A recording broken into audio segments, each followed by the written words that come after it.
नमस्कार प्यारे दर्शकों, मैं आपका ज्योतिष मित्र आदित्य द्विवेदी।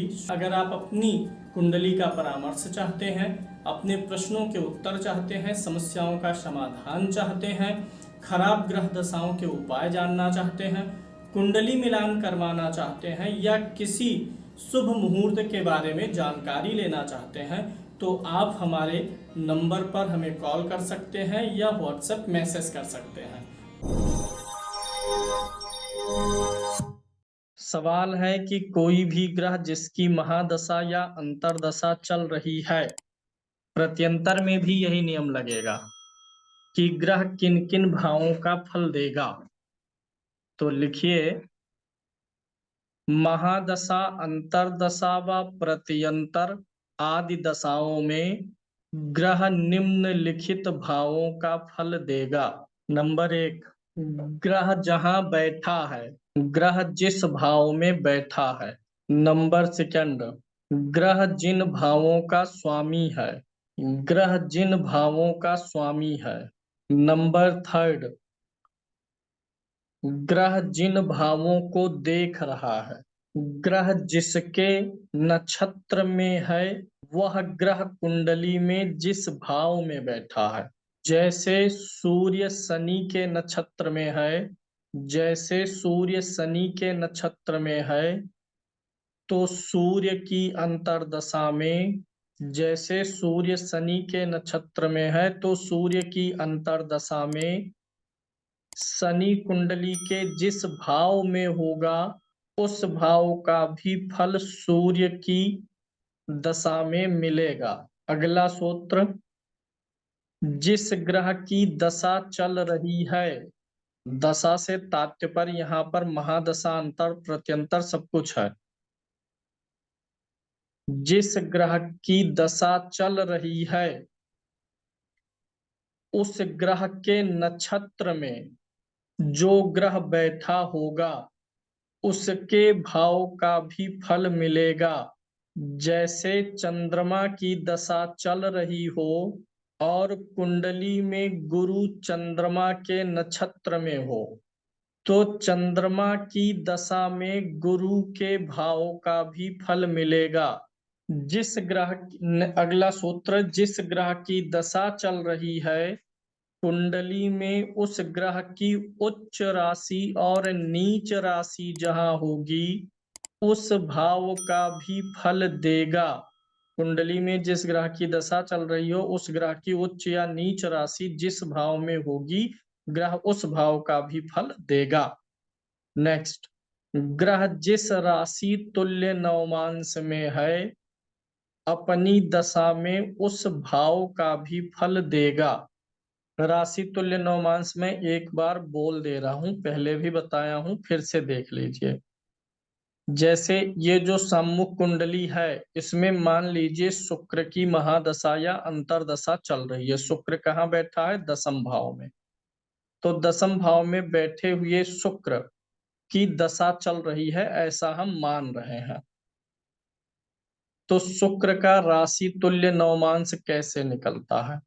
इसके लिए हमें नवमांश कुंडली की जरूरत होती है। सबको पता है कि इसमें शब्द ही क्या है, राशि तुल्य नवमांश। तो नवमांश कुंडली की पड़ेगी जरूरत। ये हो गई नवमांश कुंडली, ठीक। कोई दिक्कत? अब यहां पर यह समझ लीजिए, शुक्र की महादशा चल रही है, तो कुंडली में शुक्र की महादशा है, तो नवमांश कुंडली में शुक्र जिस राशि में स्थित है, कहाँ स्थित है नवमांश कुंडली में? चतुर्थ भाव में, कन्या राशि में, ठीक है। तो शुक्र की महादशा में कुंडली में जहां कन्या राशि पड़ी हुई है, उस भाव का भी फल मिलेगा। यानी जिसकी महादशा चल रही है, उस ग्रह की राशि नवमांश कुंडली में देखना है। वह राशि लगन कुंडली में जहां पड़ेगी, उस भाव को लेना है, उसका भी फल प्राप्त होगा। राशि तुल्य नवमांश समझ में आया अंकित मिश्रा जी? दोबारा बताता हूं। लगन कुंडली आपकी जो है उसके अनुसार शनि की महादशा चल रही है या अंतरदशा प्रत्यंतर दशा चल रही है, और आपकी कर्क लगन है। कौन सी लगन है? कर्क लगन, 4 नंबर की। शनि की दशा चल रही है। नवमांश कुंडली में शनि कर्क राशि में बैठा है 4 नंबर की गिनती में। तो शनि की दशा में किस भाव का फल मिलेगा? लगन का फल। शनि की दशा है, नवमांश कुंडली में शनि 4 नंबर की राशि में है, तो वह 4 नंबर की राशि लगन कुंडली में जिस भाव में पड़ रही है उसको देखेंगे, ना कि नवमांश कुंडली में देखेंगे। श्रीदेव जी, बात समझ में आई? ठीक है। ममता जी, आपको बात समझ में आई राशि तुल्य नवमांश की? तो इतने चीजों का फल देगा। कुछ और चीजें थोड़ा आगे पीछे हो सकती हैं, जैसे मान लीजिए चंद्रमा की दशा है और चंद्रमा गुरु के साथ बैठा है, तो वहीं एक पॉइंट ये भी नोट कर लीजिए। अगला, जिस ग्रह की दशा चल रही है उसके साथ युति करने वाले ग्रह, उसके साथ युति करने वाले ग्रह का भी फल दशा में मिल सकता है या मिलेगा। अब एक कुंडली लेते हैं और इस कुंडली पे विश्लेषण करेंगे। कुंडली डेट बर्थ में बताता हूं, सम्मुख है भी कुंडली। डेट ऑफ बर्थ लीजिए, एक कुंडली आपके सम्मुख है, डेट ऑफ बर्थ लीजिए 30 मार्च 1982, 82। जिनके पास अपना सॉफ्टवेयर है वो उसमें खोलें। 30 मार्च 1982, 7:15, 7:15 सुबह के, लखनऊ। ठीक है, कुंडली आपके सम्मुख है। इस कुंडली पे दशा का विवरण देखेंगे। जब आप कुंडली बनाएंगे तो मेष लगन की कुंडली यहाँ पे खुलती है। मेष लगन की कुंडली होगी और इनकी वृषभ राशि होगी। चंद्रमा द्वितीय भाव में है, उच्च का। मंगल और शनि की युति छठे भाव में है। सूर्य और बुध की युति 12वें भाव में है। दशाओं पे अगर हम चलें तो यहाँ से आपको एक आइडिया मिलेगा। गुरु की ही दशा का इसमें अभी मैं विश्लेषण करके सिखाऊंगा मुख्य रूप से। गुरु की दशा, गुरु की दशा शुरू हुई थी 12 तारीख नवंबर 2011 से। 12/11/2011 से गुरु शुरू हुआ था। अब देखिए, इस लग्नेश यहाँ पर तो छठे भाव में है। अगर लग्नेश का वर्गीकरण करेंगे तो लग्नेश कहाँ है? छठे भाव में बैठा हुआ है।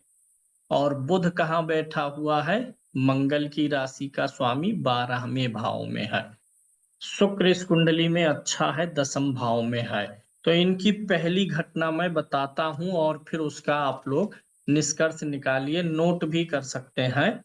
इनका जो है पहली घटना, बृहस्पति की दशा प्रारंभ हुई जब, बृहस्पति की जब दशा प्रारंभ हुई तो बृहस्पति की महादशा में, बृहस्पति की अंतरदशा में ही, यानी नवंबर 2011 से दिसंबर 2013 के बीच इनका विवाह हो गया। ये चीज समझ में आई? विवाह हो गया, ये तो साफ साफ दिख रहा है।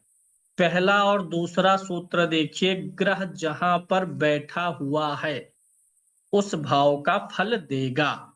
तो चूंकि बृहस्पति एक शुभ ग्रह है और इस समय इनके विवाह की आयु भी थी, तो इसलिए इस समय इनका क्या हुआ? विवाह, बृहस्पति के 7वें भाव में होने के नाते। समझ में ये पहला नियम समझ में आ गया। दूसरा, आप लोग कारण ढूंढेंगे। बृहस्पति की महादशा में जब बृहस्पति की अंतर्दशा थी तो इन्होंने एक स्कूटर भी लिया, मतलब 2 पहिया वाहन, और एक कार भी लिया। अब बताइए, बृहस्पति की महादशा में इन्होंने शुरू में ही, इसी समय में ही जब विवाह हुआ, उसी के समय के दौरान की बात है, विवाह भी इसी कालखंड में हुआ, और इन्होंने कार भी लिया और मोटरसाइकिल भी ली। जो बातें अभी लिखाया हूं उसमें से कौन सी बात फिट बैठ रही है? स्कूटर लेना और कार लेना कहाँ से देखेंगे? चौथे भाव से देखेंगे। ठीक है। और चौथे भाव में बृहस्पति की कौन सी राशि है? उच्च की राशि है। तो बृहस्पति ने अपनी उच्च राशि का भी फल प्रदान किया है। कोई दिक्कत? दूसरा, दसम भाव में यहाँ पर बृहस्पति की नीच राशि है। उच्च राशि की चर्चा हुई तो नीच राशि की भी होनी चाहिए। तो जैसे चतुर्थ भाव का फल दिया, सातवें में बैठा था तो विवाह दिया, चतुर्थ में उच्च राशि थी तो क्या दिया? कार दिया। दसम भाव में बृहस्पति की नीच राशि है तो इसी समय में इनको नौकरी मिल गई, यानी दसम भाव में बृहस्पति का असर है, नीच राशि है, इसलिए यहाँ पर नौकरी दे दिया। अब कुछ लोग कहेंगे नीच राशि है तो क्यों दिया? देखिए, कंडीशन लागू होते हैं। मैं उसी समय लिखाने वाला था लेकिन उस समय उचित नहीं था, आप कंफ्यूज होते। यहाँ पर बृहस्पति की उच्च राशि है, ऐसे किसी भी ग्रह का फल उसकी उच्च और नीच राशि का मिलेगा दशा में।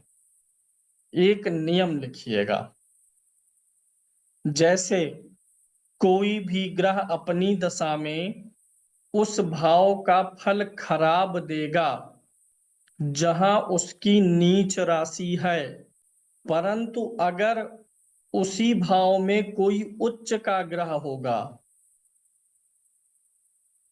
उसी भाव में अगर कोई उच्च का ग्रह होगा तो खराब फल नहीं देगा।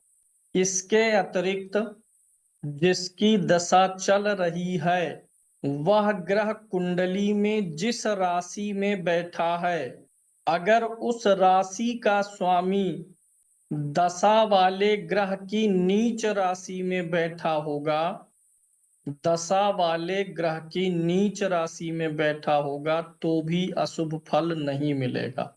अब इस नियम को समझ लेते हैं। इस कुंडली में बृहस्पति की दशा चल रही थी तो इनको नौकरी भी मिली, क्योंकि दसम भाव में बृहस्पति की नीच राशि है, इसलिए नियम के अनुसार बृहस्पति को दसम भाव का फल नहीं अच्छा देना था, नौकरी के लिए परेशान करना था। लेकिन यहाँ पर बृहस्पति जिस राशि में बैठा है, बृहस्पति की दशा थी और बृहस्पति तुला राशि में बैठा है, शुक्र की राशि में बैठा है, और वही शुक्र आकर के बृहस्पति की इस राशि में है, तो इसलिए बृहस्पति यहाँ का अच्छा फल देने के लिए विवश है। कारण क्या है कि ये शुक्र क्या कहेगा कि भैया मेरे घर में बैठे हो आप, तो जहां मैं बैठा हूं वहां तुम नीच का फल कैसे दे सकते हो? मेरे घर में रह करके मेरी कुर्सी का पैर नहीं तोड़ सकते हो। क्योंकि बृहस्पति शुक्र के घर में ही था तो इसलिए जहां पर शुक्र बैठा वहां का अशुभ प्रभाव नीच राशि होने के बावजूद भी नहीं दिया। अगर यहीं पर मंगल बैठा होता उच्च का तो भी यह नियम लागू होता। तो ये दो नियम अपवाद स्वरूप में याद रखिएगा। ठीक है। अब इसी में देख लीजिए, बृहस्पति एकादश भाव को भी पुष्ट किया था। एकादश भाव मतलब गाड़ी आ गई, विवाह हो गया, नौकरी मिल गई, यानी इच्छाओं की पूर्ति होती चली गई। तो बृहस्पति की पांचवी दृष्टि लाभ भाव पर है कि नहीं है? है ना? तो इसलिए मनोकामनाओं की, ये बताइए, इसके अंदर नौकरी पाने की इच्छा रही होगी कि नहीं रही होगी? कार की इच्छा रही होगी ना, तो इच्छाओं की पूर्ति भी करता गया, क्योंकि यहाँ पर बृहस्पति एकादश को देख रहा था। और एकादश भाव मतलब लाभ, तो नौकरी मिलने से लाभ बढ़ेगा, धन बढ़ेगा कि नहीं बढ़ेगा? बढ़ेगा। तो ये भी फल दे दिया। अब यहाँ पर अगर नवमांश कुंडली खोलें तो अभी आपको बात समझ में ज्यादा आ जाएगी। नवमांश कुंडली देखिएगा, ये नवमांश कुंडली में देखिए बृहस्पति महाराज किस राशि में है? 11 नंबर में। और यह 11 नंबर लगन कुंडली में कहाँ है? लाभ भाव में। इसी को राशि तुल्य नवमांश बोलते हैं। अभी कोई रिपीट करने के लिए बोल रहा था, अब सुन लें। जिस ग्रह की दशा चल रही है, जैसे इनकी बृहस्पति की दशा चल रही थी, तो जिस ग्रह की दशा चल रही है वह नवमांश कुंडली में जिस राशि में होगा, उस राशि को कहाँ देखना है? लग्न कुंडली में। वहां का भी फल मिलेगा। अब देखिए, बृहस्पति इस भाव को ना दो तरीके से प्रभावित कर रहा है। एक तो राशि तुल्य नवमांश से, दूसरा बृहस्पति पांचवी दृष्टि से भी प्रभावित कर रहा है। तो इसलिए ज्यादा इच्छाएं मनोकामनाएं पूरी करता चला गया। अंडरस्टूड हुई इतनी बातें कि नहीं हुई? हो गया ना? देखिए यहाँ पर दशा बता रहे हैं, दशा देखिए, अक्री वक्री नहीं देख रहे हैं अभी। अक्री वक्री और वर्गोत्तम का वो टॉपिक है ही नहीं। ऐसा है ही नहीं कि अगर वक्री होगा तो विवाह होने ही नहीं देगा। एक कैलकुलेशन करिए, इनका विवाह 2011 में, मैं बता रहा हूं, बृहस्पति की दशा जब शुरू हुई, बृहस्पति की दशा शुरू होने पे विवाह हुआ इनका 2011 से 13 के बीच। घटाइए जरा तो, 2012 मान लीजिए बीच वाला पीरियड।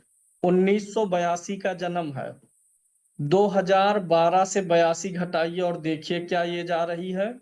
2012 माइनस 1982, 30 साल की उम्र आ रही है। लड़की की कुंडली है, तो वक्री ग्रह का असर आ गया ना, विवाह के लिए पर्याप्त समय ले लिया ना, 30 साल तक लेके गया। बात समझ में आ गई? वक्री ने भी अपना असर दे ही दिया। लेकिन जब शुरू हुआ अच्छा समय, तो अच्छा ही अच्छा देता चला गया। घर, कार, कार चलाने वाला भी मिल गया, पति जो बैठा के घुमाएगा, नौकरी मिल गई। अब दूसरा डेट ऑफ बर्थ लीजिए। दूसरे डेट ऑफ बर्थ में कई सारी चीजें आएंगी। डेट ऑफ बर्थ है 17 जुलाई, पुराना डाटा है, 17 जुलाई 1944। 17 जुलाई 1944। समय है 16:58। जन्म स्थान है BIJ बिजनौर, BIJNAUR बिजनौर, उत्तर प्रदेश। वृश्चिक लगन बनेगा। 17 जुलाई 1944, 17 जुलाई 1944, 1658 बिजनौर। कुंडली में हम एनालिसिस करेंगे इसमें किस दशा की? बृहस्पति की। बृहस्पति की दशा में क्या क्या हुआ देखते हैं। पहले मैं घटनाओं को नोट करके रखा हूं, बताता हूं, फिर मिलाते हैं।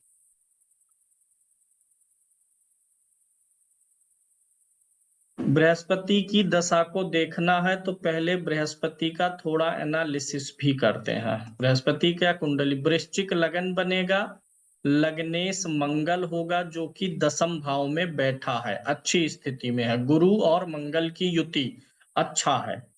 लग्नेश और पंचमेश की युति यहाँ पर बनी हुई है, ठीक है, अच्छी बात है यह। गुरु की दशा में इनको कुछ ज्यादा अशुभ प्रभाव भी प्राप्त हुए हैं। गुरु की दशा में ज्यादा अशुभता भी मिली है, कुछ अच्छी चीजें हुई हैं। क्या हुआ कि यहाँ पर इस कुंडली में एक एक घटना मैं बताऊंगा, फिर मिलाते चलेंगे। पहली घटना जो इनके साथ हुई कि बृहस्पति की दशा प्रारंभ होने पर, बृहस्पति की दशा शुरू हुई जब, यानी कि 1966 में शुरू हुई।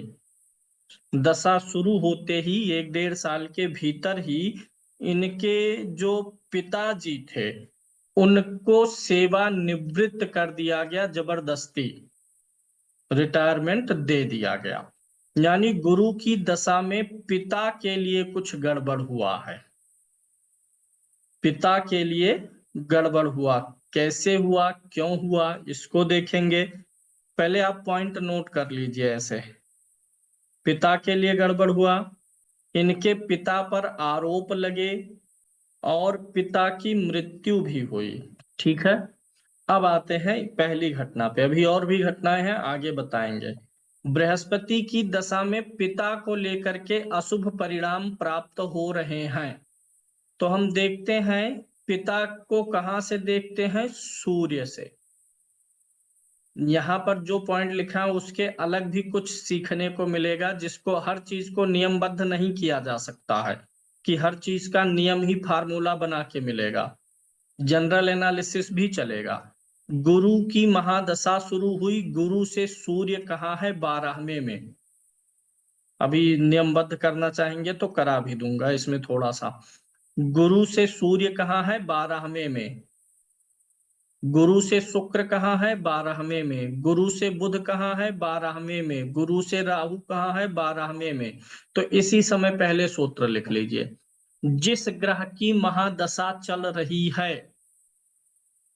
या अंतरदशा चल रही है, उससे छठे, 8वें और 12वें भाव में ग्रहों की संख्या अधिक होगी, तो वह पूरी महादशा, अंतरदशा ज्यादातर अशुभ प्रभाव ही देगी। अगला सूत्र। जिस भी ग्रह की दशा अंतरदशा चल रही हो, उससे उससे केंद्र या त्रिकोण में ज्यादातर ग्रह होते हैं, तो उस दशा के अच्छे जाने की उम्मीद अधिक होती है, उम्मीद अधिक होती है। नेक्स्ट, ग्रह जिस राशि में बैठा है, अर्थात जिसके घर में बैठा है, ग्रह जिस राशि में बैठा है अर्थात जिसके घर में बैठा है, वह ग्रह अगर बलवान होता है तो महादशा और अंतरदशा अच्छी जाती है, अन्यथा बिगड़ जाती है। आप थोड़ा समझेंगे, फिर आगे कोई सूत्र बनेगा तो लिखाएंगे। यहाँ पर देखिए, पहली चीज तो ये जो गुरु महाराज है ना, ये क्रूर ग्रहों के इन्फ्लुएंस में है। जो ऊपर सूत्र लिखाया हूं भैया, देखिए 2 प्रकार से चीजें वर्क करेंगी अजीत मिश्रा जी। एक तो यह सूत्र हो गया कि ग्रह कहाँ कहाँ का फल देगा, ये अलग विषय है।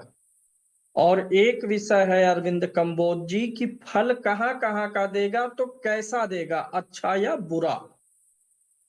तो ये जो आखिरी वाला स्टेप लिखाया हूं कि ग्रह जिसकी राशि में है वह बलवान हो या कमजोर हो, तो ये क्या बताता है कि ग्रह फल तो उन्हीं भावों का देगा, अच्छा देगा कि बुरा देगा, ये बताएगा। आप बताइए उर्वशी ठाकुर जी। देखिए, कोई भी ग्रह है उसकी दशा चल रही है, जहां बैठा है, जहां का स्वामी है, जिसके नक्षत्र में है, जहां दृष्टि है, जिस राशि तुल्य नवमांश में, इन सब का फल देगा। अब मान लीजिए उसी ग्रह के ऊपर कई शुभ ग्रह की दृष्टि है, कई शुभ ग्रह का इन्फ्लुएंस है, तो वह ग्रह अपना फल कैसा देगा, अच्छा कि बुरा। अच्छा देने लगेगा, क्योंकि शुभ ग्रह के प्रभाव में आया। जहां बैठा है, जहां का स्वामी है, जिस नक्षत्र में है, राशि तुल्य में है, उसका उन्हीं का फल देगा। लेकिन उसके ऊपर कई क्रूर ग्रहों का प्रभाव है, अब कैसा फल देगा, बुरा। क्योंकि अब वह क्या हो गया, पीड़ित। पीड़ित, और वो लिखाया गया था बलि वाला, अब मैं जिस कुर्सी पे बैठा हूं, मान लीजिए इस कुर्सी में दीमक लगा हुआ है, तो मैं जहां बैठा हूं वो कमजोर स्थिति हुई ना। इसी कुंडली में बृहस्पति जहां बैठा है, उस राशि का स्वामी जो सूर्य है ना, उस पे ग्रहण लगा हुआ है। बृहस्पति कहाँ बैठा है? सूर्य की राशि में, और सूर्य पे क्या लगा है? ग्रहण। बृहस्पति जो है ये क्रूर ग्रह मंगल के साथ है और क्रूर ग्रह शनि की दृष्टि में है। दो दो क्रूर ग्रहों का इन्फ्लुएंस है। तो इसीलिए, और बृहस्पति से 12वें में 4 ग्रह भी पड़ गए। बृहस्पति में 12वें में ज्यादा ग्रह है, तो बृहस्पति की अंतरदशा में, ध्यान से समझिए, बृहस्पति की महादशा है, किसी की भी महादशा अंतरदशा है, अगर उससे छठे भाव में अधिक ग्रह है तो उस पूरी महादशा में छठे भाव का फल बढ़ा रहेगा। कुंडली के छठे भाव का, रोग ऋण शत्रु बीमारी परेशानी। अगर जिसकी महादशा है उससे 8वें में अधिक ग्रह है तो उसकी महादशा में 8वें का इन्फ्लुएंस बढ़ा रहेगा।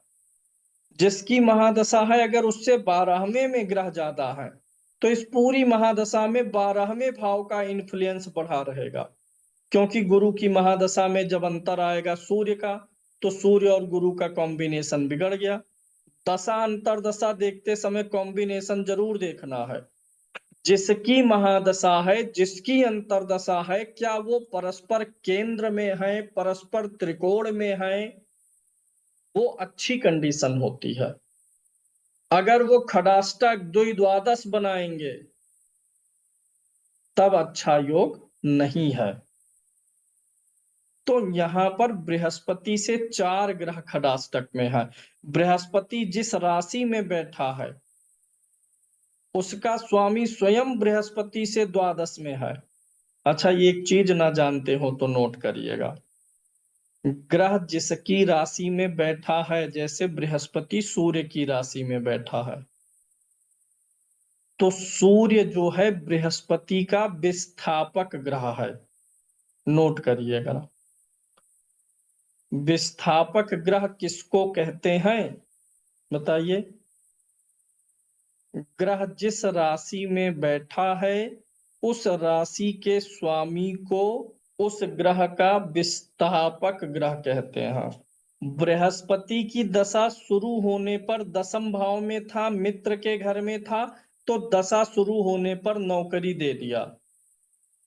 नोट करिएगा, 66 से जो 68 का पीरियड था, इसी के बीच में बृहस्पति 10वें भाव में था, मित्र की राशि में था, तो नौकरी दे दिया, साधारण नौकरी दिया।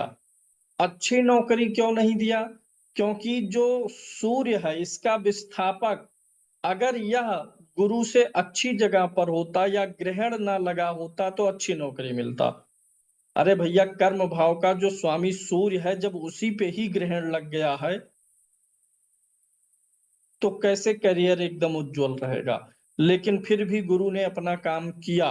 अच्छा, अब बृहस्पति की दृष्टि कहाँ जाएगी? द्वितीय भाव पर। तो नौकरी मिलेगी तो पैसा आने लगेगा कि नहीं आने लगेगा? आने लगेगा।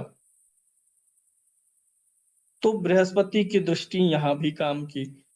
चौथे भाव को देख रहा है तो इनको गाड़ी भी मिली थी। इसी बृहस्पति जब नौकरी लगी थी उसी के बाद गाड़ी भी मिल गई थी। मोटरसाइकिल का वो जमाना था, कार वार उतना नहीं था कुछ, मोटरसाइकिल क्या स्कूटर होता था, बजाज चेतक। तो इनको नौकरी पे आने जाने के लिए इनके पिताजी ने इनको गाड़ी दिलाई थी। नौकरी लगने के बाद गाड़ी भी मिली। और बृहस्पति की दृष्टि छठे भाव पर भी है। तो बृहस्पति की जब तक महादशा चली थी ना, तब तक कर्जे में भी ये बने रहे। पूरी महादशा में इनके ऊपर कर्ज बना रहा। क्यों? एक सूत्र भी लिखाया था कि जिसकी महादशा चल रही है वह जिस ग्रह के साथ बैठा है उसका भी असर आएगा। तो मंगल का भी असर आया। मंगल लग्नेश और खष्टेश था।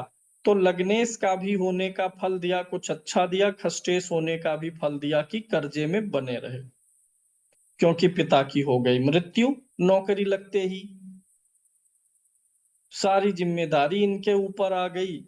तो उस हिसाब से चीजों को व्यवस्थित करने में कि हाँ चलो नौकरी है, किसी से लेंगे फिर उनका चुकता कर देंगे। पता चला जब एक बार किसी से लिए, उनका चुकता करते तो पूरी सैलरी उसी में चली गई महीने भर की। तो पूरा घर खर्च चलाने के लिए फिर किसी से लिए, ऐसे कुछ काम काज किए घर वर का। चौथे पे दृष्टि थी तो कर्जा लगभग बृहस्पति की दशा में चलता रहा, काम भी होता रहा कुछ ना कुछ, लेकिन कर्जा भी बना रहा। अब एक और इनका क्या है, मोटरसाइकिल इनके पिता ने दी। इनका जो विवाह हुआ था शनि की अंतरदशा में हुआ था,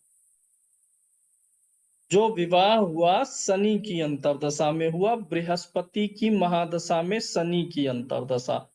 1966 से 1968 से 71 ये गुरु की महादशा में शनि की अंतरदशा में विवाह हुआ। विवाह का निकालिए कॉम्बिनेशन। अब इस दशा में विवाह होना, पहली चीज तो बृहस्पति का यहां से संबंध नहीं है सप्तम भाव से, और ना ही शनि का संबंध दिख रहा है। दिख रहा है न, बैठा है न दृष्टि डाल रहा है। गुरु में शनि की दशा में विवाह हुआ, इसको निकालना है। इसके लिए ये है आपकी नवमांश कुंडली। नवमांश कुंडली को भी देखना है। पहला चीज, जिसकी महादशा चल रही है वह ग्रह जिस वर्ग कुंडली में लग्नेश होगा वहां का फल मिलेगा। यहां पर दशा थी किसकी, बृहस्पति की, और नवमांश कुंडली का लग्नेश बृहस्पति है। और नवमांश मतलब क्या होता है, विवाह। ठीक है, तो ऐसे अगर मान लीजिए शनि की महादशा होती और शनि नवमांश का लग्नेश होता तो भी विवाह की प्रॉमिसिंग मिलती। मान लीजिए कि चंद्रमा की महादशा चल रही है और D7, नवमांश नहीं, D7 से क्या देखते हैं, संतान देखते हैं। चंद्रमा की महादशा होती और चंद्रमा D7 में लगन का स्वामी होता तो चंद्रमा की दशा में संतान उत्पत्ति संभव है। अगर विवाह हो गया है, संतान का समय आया है तो संतान देगा। यानी कोई भी ग्रह जिसकी महादशा चल रही होगी वह ग्रह वर्ग कुंडली में जहां का लग्नेश होगा उस भाव का भी फल प्रदान करेगा। कोई दिक्कत? अब यहां पर अगर आप शनि महाराज को देखेंगे, नक्षत्रों का भी फल मिलता है, नक्षत्र भी देख लीजिए। छोटा दिख रहा होगा लेकिन देखिए, गुरु कहाँ बैठा हुआ है, केतु के नक्षत्र में।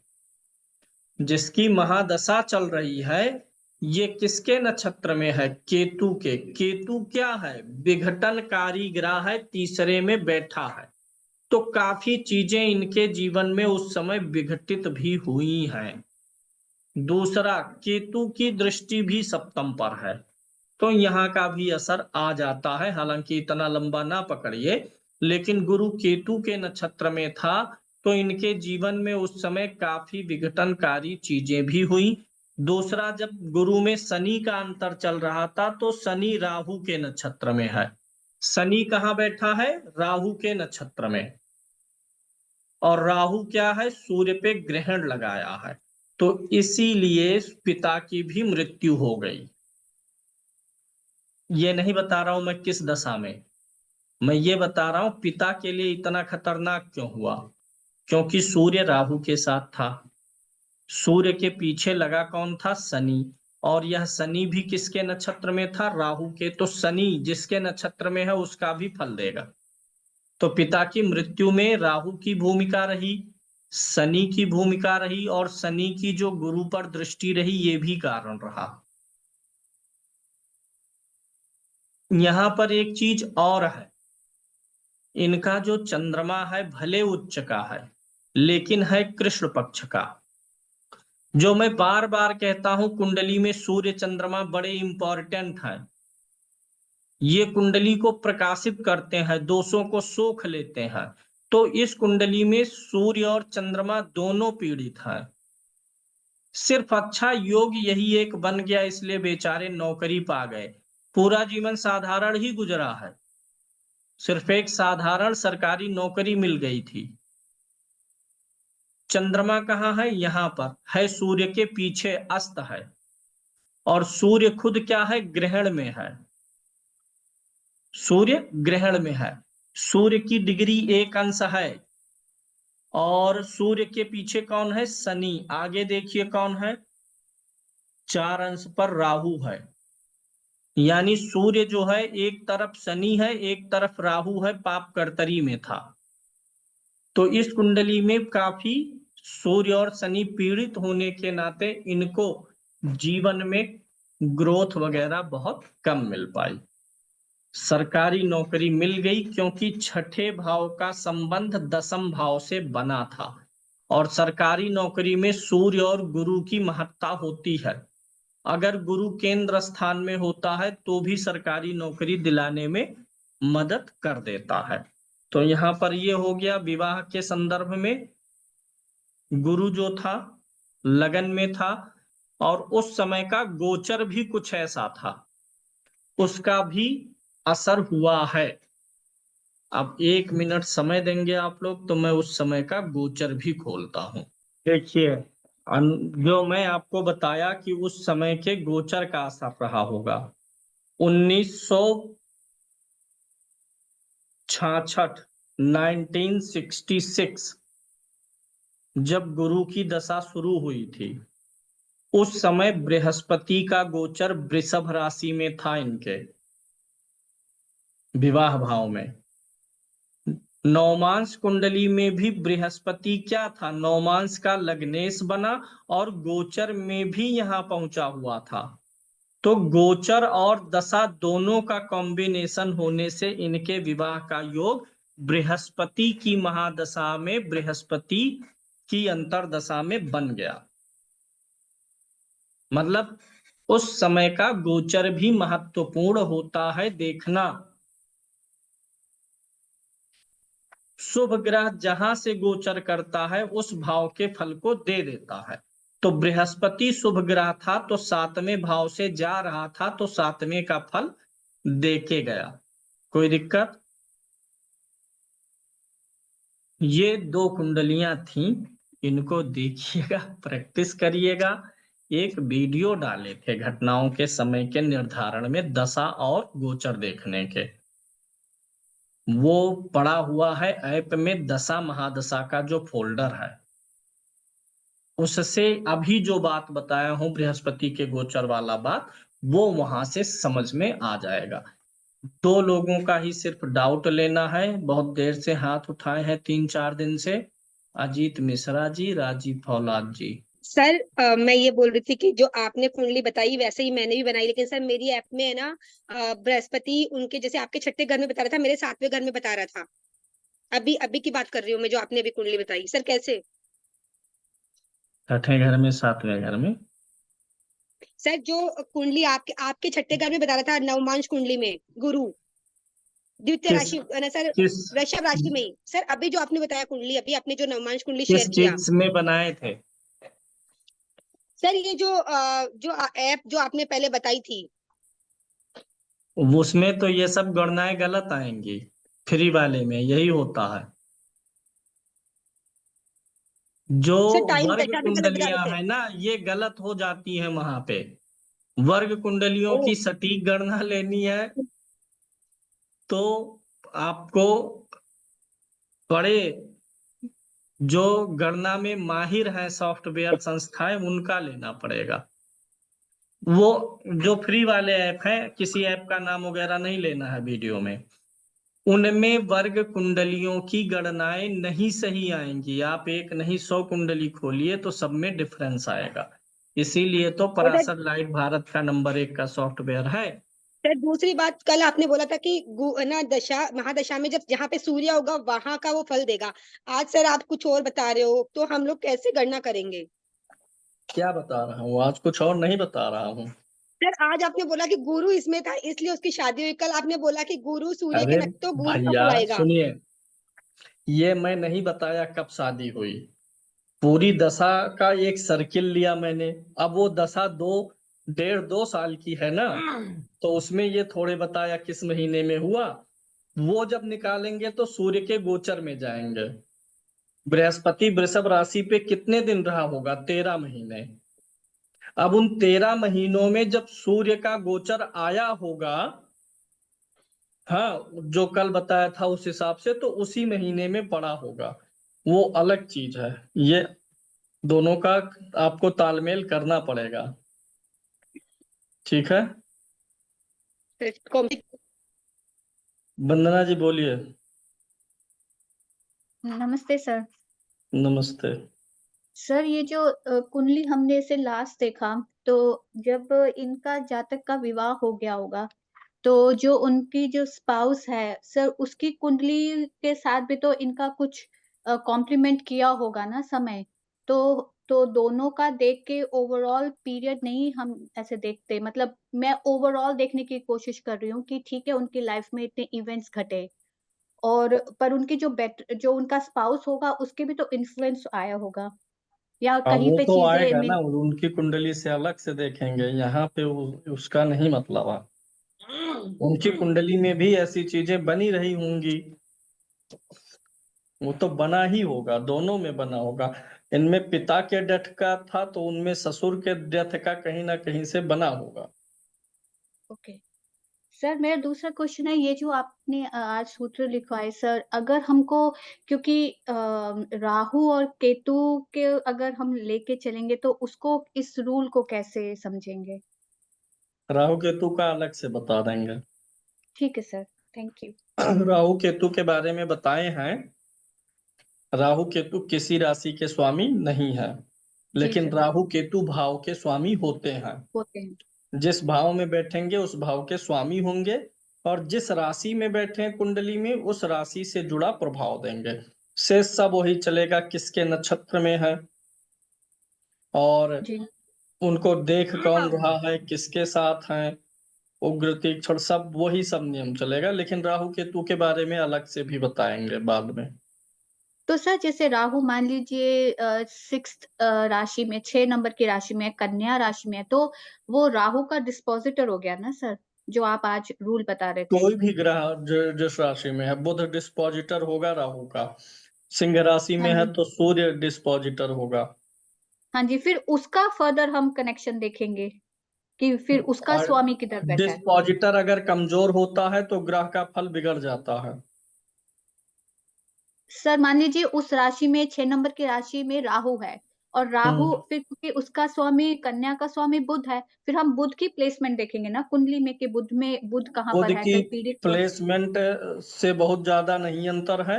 लेकिन बुध कुंडली में कमजोर होगा तो राहु खराब फल दे देगा। और अगर स्ट्रांग होगा तो फिर राहु नहीं तो बिगाड़ेगा। वो राहु को कंट्रोल करेगा। वही मैं बोला ना कि मैं जिस कुर्सी जी पे सर। बैठा जी हूं, सर। अगर वही कुर्सी जी ही सर। खराब है तो गड़बड़ है। जी ठीक है सर, समझ गए, थैंक यू। जाइए सब लोग भोजन भजन करिए। धन्यवाद। जय श्री राम। जय श्री राम सर।